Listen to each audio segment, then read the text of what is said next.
Hello friends, this is funz education. दोस्तों, मैं आपका स्वागत करता हूं अपने इस यूट्यूब चैनल पर।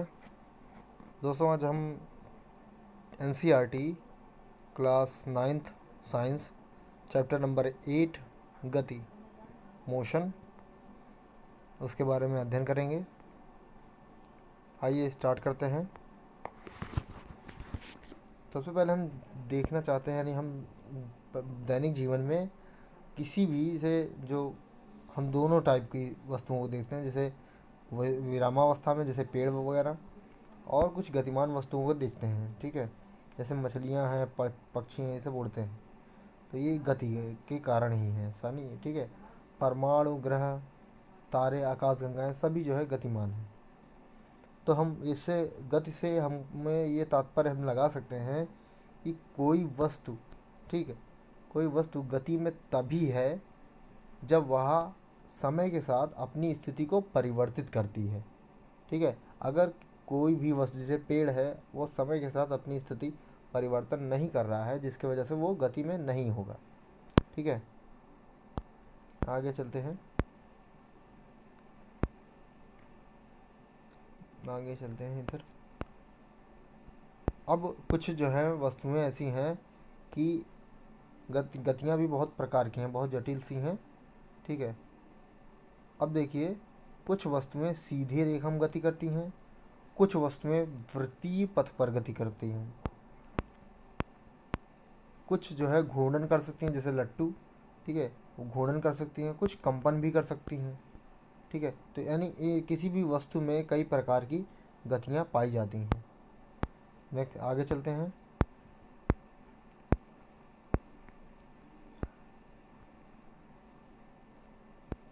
पहला है सरल रेखीय गति। ठीक है, अब गति का जो जो है साधारण प्रकार, वो सरल रेखीय गति है। ठीक है, जैसे कोई वस्तु अगर सरल रेखीय पथ पर गति है, गतिमान है, तो वो सीधी रेखा में, मतलब ऐसे करके वो सीधी रेखा में चलेगी। ठीक है, जैसे यहाँ देखा जाए, वस्तु के द्वारा तरी चाहे कोई, सॉरी,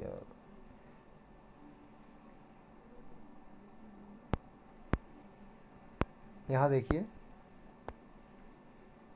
अगर कोई कोई वस्तु अपनी प्रारंभिक स्थिति ओ से प्रारंभ करता है, ठीक है, तो वहाँ ओ से प्रारंभ करते करते ए, बी और 3 सी स्थिति में पहुँचता है। ठीक है, तो उनकी जो दूरी होगी, ओ ए सी इतनी हो जाएगी। यानी अगर हम उसको मान लें, ओ ए को 60 हो गया और ए सी 35 हो गया, तो कुल जो दूरी होगी तय की गई, वो 95 यानी 95 हो जाएगी। ठीक है, यहाँ से जीरो से चला सी, बी और ए, तो पूरी दूरी ओ ए थी, तो इतना हम कह सकते हैं।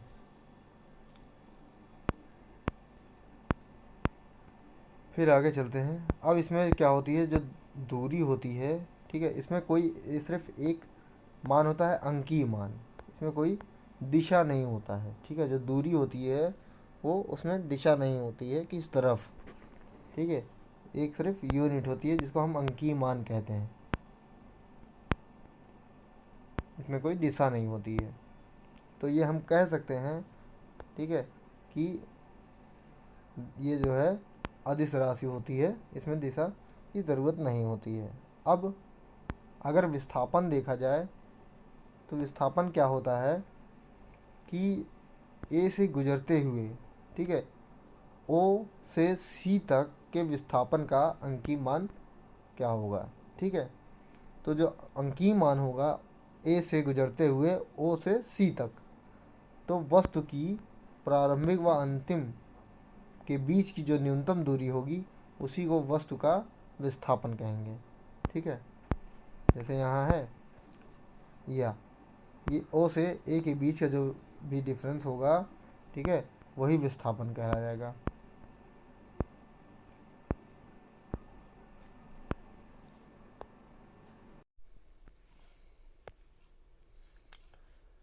दूरी और विस्थापन का जो प्रयोग होता है, वस्तु की पूरी गति प्रक्रिया को व्यक्त करने तथा दिए गए समय में वस्तु की प्रारंभिक स्थिति के सापेक्ष अंतिम स्थिति ज्ञात करने में किया जाता है। आगे चलते हैं।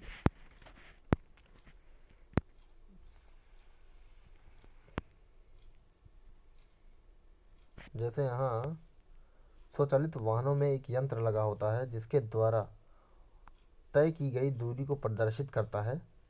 इस यंत्र को ऑडोमीटर कहते हैं। एक कार को भुवनेश्वर से नई दिल्ली ले जाया जाता है। ऑडोमीटर के अंतिम पाठ्यांक तथा आरंभिक पाठ्यांक के बीच का अंतर 1850 किलोमीटर है।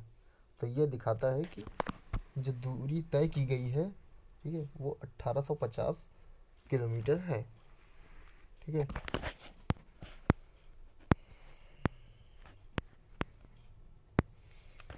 अब एक समान गति या असमान गति, ठीक है, अगर कोई जो है वस्तु सीधी रेखा में चल रही है, ठीक है, तो पहले सेकंड में अगर 50 मीटर, दूसरे सेकंड में 50 मीटर, तीसरे में 50 मीटर और चौथे में 50 मीटर तय करती है, तो इस स्थिति में प्रत्येक वस्तु प्रत्येक सेकंड में 50 दूरी तय कर रही है। ठीक, क्योंकि वस्तु का जो समय अंतराल है समान दूरी तय कर रही है, तो इस प्रकार की गति को एक समान गति कहते हैं। मतलब किसी वस्तु द्वारा एक समान समय अंतराल में समान दूरी तय करने पर जो गति होती है वो एक समान गति कहलाती है। ठीक है। आगे चलते हैं। वस्तु के द्वारा समान समय अंतराल में असमान दूरी तय की जाती है तो वो असमान गति कहलाती है। जैसे भीड़ वाली जो है सड़क पर जा रही कार या पार्क में दौड़ रहा एक व्यक्ति, ठीक है, ये सब असमान गति के उदाहरण है। मान लिया भीड़ वाली सड़क पर चल रहा है तो कहीं तेज हो गया, कहीं जो है कम हो गया स्पीड, ठीक है, तो वहाँ असमान गति के कुछ उदाहरण होंगे। आगे चलते हैं। अब यहाँ है जैसे खेलों में भी अगर देखा जाए तो गेंद फेंकने की जो चाल होती है वो किलोमीटर पर आवर में नापी जाती है। अब कहीं कहीं रोडों पे भी लिखा रहता है जो निर्धारित चाल सीमा होती है वो 40 किलोमीटर पर आवर के स्पीड से ये दिखाया जाता है कि हाँ इतनी सीमा इसकी है। ठीक है। आगे चलते हैं पॉइंट पर।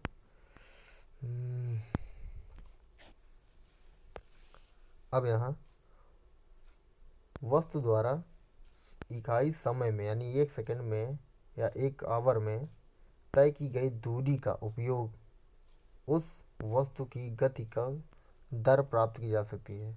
इसे जो है चाल कहा जाता है। चाल का जो मात्रक होता है मीटर प्रति सेकंड होता है। ठीक है, इसको हम इस फॉर्म में भी लिख सकते हैं। चाल का जो अन्य मात्रक होता है सेंटीमीटर प्रति सेकंड और किलोमीटर प्रति घंटा भी होता है। ठीक है, हमें इसमें परिमाण की आवश्यकता होती है। ठीक है। आगे चलते हैं। अब यहाँ है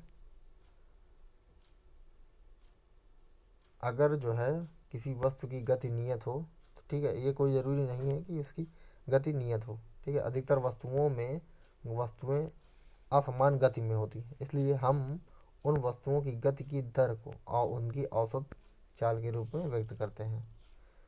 वस्तु का औसत चाल उसके द्वारा तय की गई कुल दूरी को कुल समय अवधि से भाग देने के बाद प्राप्त किया जाता है। जैसे यहाँ औसत चाल बराबर तय की गई कुल दूरी बटे कुल समयावधि। अगर कोई वस्तु जो है टी सेकंड में यस दूरी तय करती है तो उसका जो चाल हो जाएगा v = s/t हो जाता है। ठीक है। आगे चलते हैं। ठीक है, ऐसे करके निकाला जा सकता है। अगर कुल जैसे 4 सेकंड में 16 किलोमीटर 16 मीटर और 4 सेकंड में फिर 16 मीटर और 2 सेकंड में फिर 16 मीटर, तो इस हिसाब से वस्तु द्वारा तय की गई दूरी 32 और लिया गया समय जो है 6 सेकंड। तो इससे हम निकाल सकते हैं इसका जो है औसत चाल। आगे चलते हैं दिशा के साथ चाल।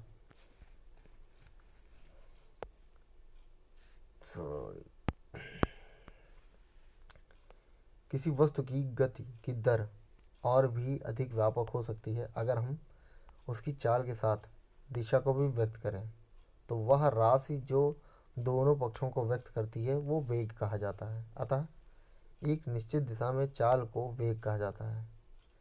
किसी वस्तु का वेग असमान तथा समान दोनों हो सकता है। यह वस्तु की चाल, गति की दिशा और दोनों में परिवर्तन के साथ परिवर्तित होती है। जब एक वस्तु सीधी रेखा में बदलती हुई चाल द्वारा गति करती है तो हम इसके गति की दर के परिमाण का औसत वेग के द्वारा व्यक्त कर सकते हैं। ठीक है।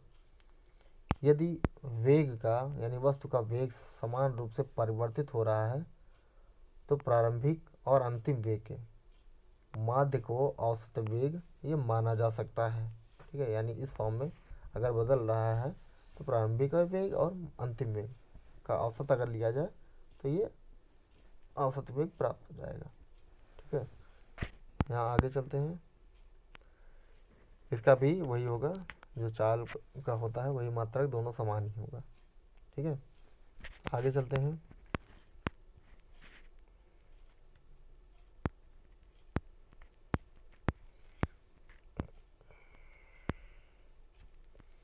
यहाँ कुछ क्वेश्चन हैं उसी उस पर आधारित है। ठीक है, आगे चलते हैं। अगर देखा जाए जैसे यहाँ है पहला ये क्वेश्चन है, उषा 90 मीटर लंबे तालाब में तैरती है। वह एक सिरे से दूसरे सिरे तक एक सरल रेखीय पथ पर जाती है तथा वापस आती है। इस दौरान 180 मीटर की दूरी 1 मिनट में तय करती है। उषा की औसत चाल और वेग ज्ञात कीजिए। तो सबसे पहले 1 मिनट में तय की दूरी जो है ये 180 मीटर है। ठीक है, 1 मिनट में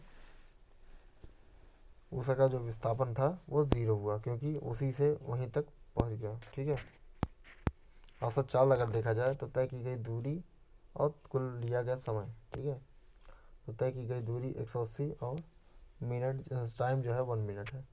तो 1 मिनट को हम इसको सेकंड में कर लेते हैं। ठीक है, तो यहाँ सेकंड में कर लेते हैं तो आ जाएगा इतना 3 मीटर पर सेकंड।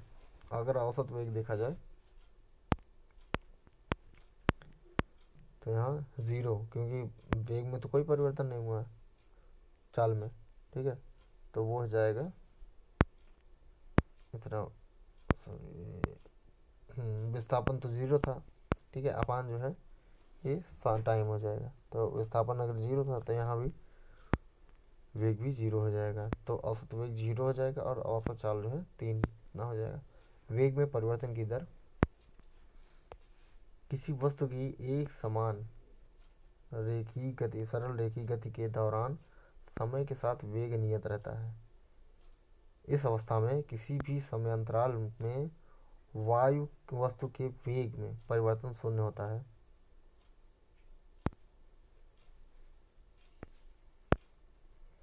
ठीक है, इसका मान समय पर विभिन्न बिंदुओं पर भिन्न भिन्न होता है। इस प्रकार किसी भी समयांतराल पर वस्तु के वेग में परिवर्तन शून्य नहीं होता। ठीक है, आगे चलते हैं। जैसे त्वरण यहाँ देखते हैं, जो कि एक वस्तु के प्रति इकाई समय में वेग परिवर्तन की माप है। अगर जो है 1 सेकंड में वेग में परिवर्तन हो रहा है तो वो त्वरण कहलाता है। ठीक है, अगर वस्तु का वेग प्रारंभिक वेग u से t समय में v हो जाता है तो यह त्वरण इस प्रकार होगा, a equal to v minus अंतिम वेग में से प्रारंभिक वेग को घटा दिया जाए और t से भाग कर दिया जाए। ठीक है, तो ये हमारा त्वरण प्राप्त हो जाता है। ठीक है, इस प्रकार की जो गति होती है उसको त्वरित गति कहते हैं। ठीक है, यदि त्वरण वेग की दिशा में हो तो इसे धनात्मक, तथा यदि यह वेग के विपरीत दिशा में हो इसे ऋणात्मक कहा जाता है। त्वरण का जो मात्रक होता है मीटर पर सेकंड स्क्वायर होता है। ठीक है, अगर यदि एक वस्तु सीधी रेखा में चलती है और इसका वेग समांतराल के रूप में समान रूप से घटता है, ठीक है, या बढ़ता है, तो वस्तु के त्वरण को एक समान त्वरण कहा जाता है। जैसे स्वतंत्र पूर्वक जो है एक वस्तु गिर रही है तो एक समान त्वरित गति का यह उदाहरण है, ठीक है।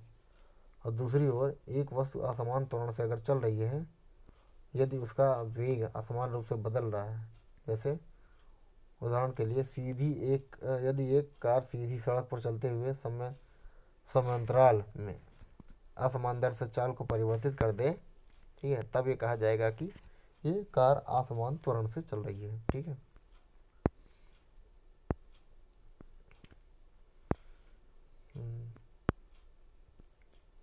जैसे यहाँ क्वेश्चन है,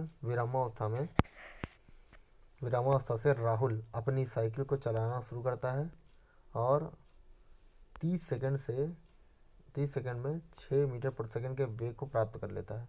वह इस प्रकार ब्रेक लगाता है कि साइकिल का वेग 5 सेकंड में कम होकर 4 मीटर प्रति सेकंड हो जाता है, ठीक है। दोनों स्थिति में साइकिल के त्वरण की गणना कीजिए। पहली स्थिति में जब उसका प्रारंभिक वेग जो था वो 0 था, ठीक है, क्योंकि विरामावस्था चालू करता है तो प्रारंभिक वेग 0 था। अंतिम वेग उसका 6 मीटर पर सेकंड हो गया। समय जो है वो t सेकंड था, ठीक है। तो अगर देखा जाए तो हम यूज़ कर सकते हैं a=v-u, तो u जो है 0 हो गया और ये हो गया 6 और ये हो गया 30। इसको रख देंगे वैल्यू तो आ जाएगी हमारी 0.2 मीटर पर सेकंड स्क्वायर। दूसरी अवस्था में प्रारंभिक वेग u=6 हो जाएगा, ठीक है, और अंतिम वेग 4 हो जाएगा। तो समय जो है 5 सेकंड, अगर हम इस फार्मूले पर रखते हैं तो आ जाएगा -0.4 मीटर पर सेकंड स्क्वायर। तो साइकिल का जो पहली दशा में त्वरण था वो 0.2 था मीटर पर सेकंड और दूसरी स्थिति में -0.4 मीटर पर सेकंड स्क्वायर था, ठीक है।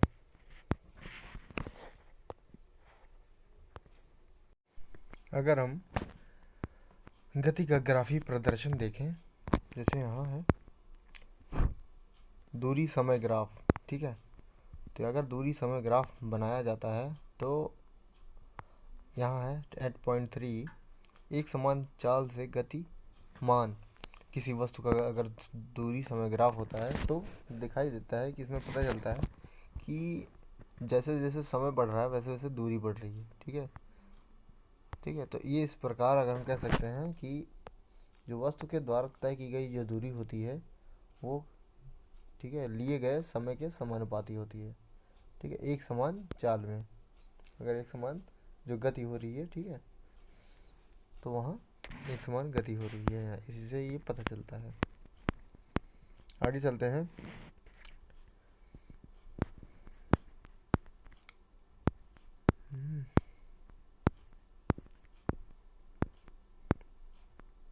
अब ये इस प्रकार की असमान गति अगर देखा जाए, असमान चाल, ठीक है, तो यहाँ दिखाई पड़ रहा है कि असमान ही है, ठीक है। दूसरे सेकंड पे कुछ है तो चौथे सेकंड पे कुछ और हो गया, ठीक है, छठवें सेकंड पे कुछ और हो गया, तो ऐसे ऐसे ये कर्व शेप में आ रहा है, तो ये असमान गति का उदाहरण है, यानी असमान वक्र दिखाई दे रहा है, ठीक है। आगे चलते हैं वेग समय ग्राफ। तो ये वेग समय ग्राफ ये है, क्यों, क्योंकि t1 इतने में, t2 में इतने में, इसका वेग t1 में इतना था, ठीक है, इस कंडीशन पर, और t2 पर इतना था, तो डिफरेंस जो था वो निकालेंगे तो ये यही हो जाएगा बीच वाला, ये यही जो है, इससे ये पता चलता है कि जो ये एरिया होगा ये हमारा जो होता है तय की गई दूरी होगी, ठीक है। अब देखिए जो कार में इसका मात्रक होता है तो स्पीडोमीटर ये दिखाता है कि स्पीड कितनी है, ठीक है, वेग उसकी।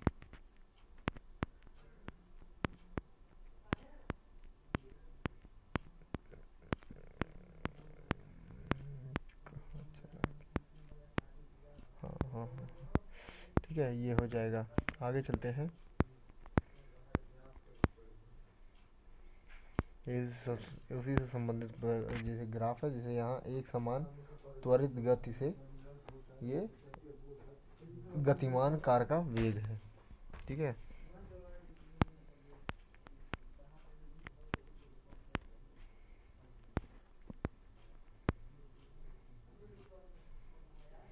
आगे चलते हैं। यहाँ ये है असमान त्वरित गति से गतिमान एक वस्तु के वेग समय ग्राफ। ठीक है, असमान त्वरित है या एक समान त्वरित हो रहा है। ठीक है,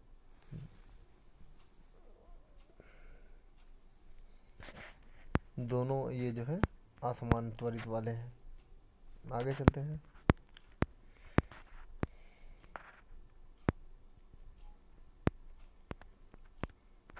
ये है ग्राफीय विधि से गति के समीकरण। सबसे पहला समीकरण जो होता है, ठीक है, v is equal to u plus a t, फिर यस इज इक्वल टू यानी तय की गई दूरी वो उसके, और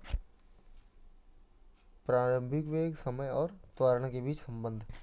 तो यहाँ है s is equal to u t plus half a t square, ये है। तीसरा है 2as is equal to v square minus u square, या हम कह सकते हैं v square is equal to u square plus 2as। ठीक है, ए जो यू जो है वो प्रारंभिक वेग है, और ये जो है एक समान त्वरण है, टी जो है उसका सेकंड है समय, वी जहाँ अंतिम वेग है। ठीक है, आगे चलते हैं। वेग समय संबंध के लिए समीकरण। ठीक है, तो ये सबसे पहला यही है, वेग समय संबंध समीकरण। A is equal to sorry v is equal to u plus a t square, a t sorry a t है। इसको गति समीकरण को प्राप्त करने के लिए समय ग्राफ बनाया गया है, तो यहाँ ऐसे किया गया है। आगे चलते हैं। समय स्थिति संबंध, यानी जो है ये हमारा इस समीकरण को हम कहते हैं वेग समय ग्राफ, ये है संबंध, वेग समय संबंध है। ठीक है, अब आगे देखते हैं समय स्थिति संबंध। तो ये सेकंड जो है इक्वेशन ये बनता है, ये वाला s is equal to u t plus half a t square. इस प्रकार इसको ज्ञात किया जा सकता है। ठीक है, आगे चलते हैं। फिर वेग स्थिति संबंध के लिए समीकरण। वेग स्थिति समीकरण यानी तीसरा जो है इसका संबंध है ये वाला, इससे हम इसको निकाल सकते हैं। ठीक है, अब इसी पे बेस्ड क्वेश्चंस हैं। ठीक है, जैसे पहला क्वेश्चन अगर देखा जाए तो एक रेलगाड़ी विरामावस्था से चलना प्रारंभ करती है और वह 5 मिनट में 72 किलोमीटर यानी पर आवर का वेग प्राप्त कर लेती है। मान लें कि त्वरण एक समान है, तो परिकलित कीजिए कि त्वरण तथा इस वेग को प्राप्त करने के लिए रेलगाड़ी द्वारा चली गई दूरी। ठीक है, सबसे पहला है u is equal to 0, v is equal to 72 kilometre per hour. इसको हम 20 मीटर पर सेकंड कह सकते हैं। ठीक है, t जो है 5 मिनट है, इसको हम 300 सेकंड कह सकते हैं। तब सबसे पहले हम क्या करते हैं, a इज इक्वल टू त्वरण निकाल देते हैं। ठीक है, u 0 है तो ये हो जाएगा 72 अपान टाइम हो जाएगा 300 सेकंड, यहाँ हम रख देंगे तो आ जाएगा कितना, 1/15 मीटर पर सेकंड स्क्वायर हो जाएगा त्वरण। फिर इसके बाद हम जानते हैं ये फार्मूला होता है 2as is equal to v square minus u square. यहाँ जो u है वो प्रारंभिक वेग है जो 0 है। ठीक है, तो फार्मूला ये बन जाएगा s is equal to v square upon 2a। ठीक है, तो वी ए जो है हमको पता है, ए की वैल्यू हम यहाँ रख देंगे, इसे सॉल्व कर लेंगे तो आ जाएगा 3 किलोमीटर। ठीक है, जो दूरी हो जाएगी वो 3 किलोमीटर, यानी जो रेल का त्वरण है इतना कब लेगा, जब वो 3 किलोमीटर चलेगा। ठीक है, नेक्स्ट है कोई कार एक समान रूप से त्वरित होकर 5 सेकंड में 18 किलोमीटर पर आवर, ठीक है, से 36 यानी किलोमीटर पर आवर की गति प्राप्त कर लेती है। ज्ञात कीजिए त्वरण और उतने समय में काय के द्वारा तय की गई दूरी। ठीक है, फिर यही करेंगे। इसका पहला प्रारंभिक वेग 18 किलोमीटर पर आवर है, इसको हम मीटर पर सेकंड में कर लेंगे। तो 5 हो जाएगा। v जो है अगर 36 है, ठीक है, इसको किलोमीटर में कर लेंगे तो जो है 5/18 से अगर गुणा कर देते हैं तो ये आ जाएगा, ठीक है, 10 मीटर पर सेकंड। और टी जो है 5 सेकंड। यहाँ हम इक्वेशन में रख देते हैं is equal to v minus a में, v minus a minus a अपन टी में। तो ठीक है, ए अपन ए आप जानते ही हैं, नहीं, डेल्टा वी अपन टी हो जाता है। Delta v is equal to जानते ही हैं कि वी माइनस यू होता है। तो यहाँ हम अंतर निकाल लेंगे तो 5 आ जाएगा। 5/5 इज इक्वल टू जो त्वरण आ जाएगा 1 मीटर पर सेकंड स्क्वायर हो जाएगा। फिर हमको क्या निकालना है, दूरी निकालना है। तो दूरी, वेग मिल गया हमको, और त्वरण पता ही है तो टाइम हो। तो यह इस फार्मूले से हम यूज़ करके निकालेंगे दूरी। ठीक है, यहाँ आ जाएगा आंसर इसका कितना, 37.5, ठीक है, मीटर आ जाएगा। नेक्स्ट चलते हैं, किसी कार पर ब्रेक लगाने पर वह गति के विपरीत दिशा में 6 मीटर पर सेकंड का त्वरण उत्पन्न करती है। इस कार का त्वरण उत्पन्न करती है। यदि कार ब्रेक लगाए जाने के बाद रुकने में 2 सेकंड का समय लेती है तो उतने समय में तय की गई दूरी की गणना करें। अगर गणना करते हैं तो पहले ये देखते हैं क्या क्या गिवन है। यहाँ गिवन है त्वरण है जो कि मंदन के रूप में काम कर रहा है, ठीक है, यानी इसकी दिशा विपरीत है। टी जो है 2 सेकंड है, और वी यानी अंतिम वेग 0 है, ठीक है। समीकरण ये लेंगे पहला, v is equal to u plus a t, ठीक है। v जो है अंतिम वेग हमारा 0 है, u इज इक्वल टू हमको निकालना है, ठीक है। तो यहाँ हम वैल्यू रख देंगे तो आ जाएगा u जो है 12 मीटर पर सेकंड आ जाएगा। आगे चलते हैं तो ई की वैल्यू जो है सेकंड इक्वेशन में रखेंगे, यानी s is equal to u two plus half a t square, इसमें रखेंगे तो आ जाएगा यस जो है वो 12 मीटर आता है। यानी कार रुकने से पहले 12 मीटर की दूरी तय करेगी, तब 12 मीटर तय करने के बाद वो रुक जाएगी, ठीक है। आगे चलते हैं, एक समान वृत्तीय गति, जब वस्तु के वेग में परिवर्तन होता है तो हम कहते हैं कि वह वस्तु त्वरित हो रही है, ठीक है। लेकिन वेग के में यह परिवर्तन वेग की परिमाण तथा गति की दिशा या दोनों के कारण हो सकता है, ठीक है। आगे चलते हैं,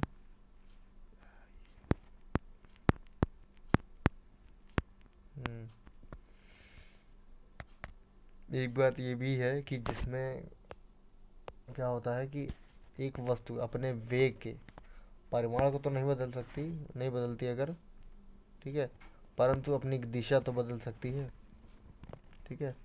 तो ये होता है किसमें, वृत्तीय गति में, ठीक है।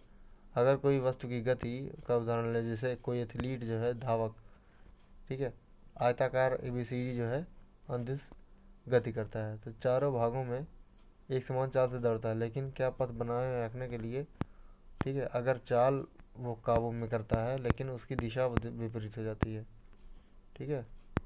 आगे देखते हैं, जैसे यहाँ अब इसमें भी देखिए आयताकार में भी विपरीत हो रही है, इस अगर उसमें करता है तो भी विपरीत हो रही है, यहाँ भी बदल रहा है, यहाँ भी बदल रहा है, ठीक है। ये विभिन्न आकृतियाँ हो सकती हैं, ठीक है। आगे चलते हैं, जैसे यहाँ है कि अगर एथलीट एक वृत्तीय पथ पर नियत परिमाण वाले वेग के साथ दौड़ता है तो उसके वेग में परिवर्तन केवल गति की दिशा में परिवर्तन होने के कारण होगा। इसलिए वृत्तीय पथ पर दौड़ता हुआ व्यक्ति या एथलीट त्वरित गति के एक उदाहरण है, ठीक है। जैसे यहाँ एक लड़का कर रहा है, ठीक है, धागे में कोई टुकड़े को जो है बांध करके पत्थर का वो घुमा रहा है, ये वृत्तीय गति कर रहा है, ठीक है। पत्थर जो है नियत परिमाण के वेग से वृत्तीय पथ पर गति कर रहा है, ठीक है। तो जो वृत्तीय पथ है उसके स्पर्श रेखीय सीधी रेखा के साथ गति कर रहा है, ठीक है। अगर इसको छोड़ दिया जाए तो इसी के स्पर्श रेखा से वो जा कर के दूसरी जगह चला जाएगा, ठीक है। आगे चलते हैं।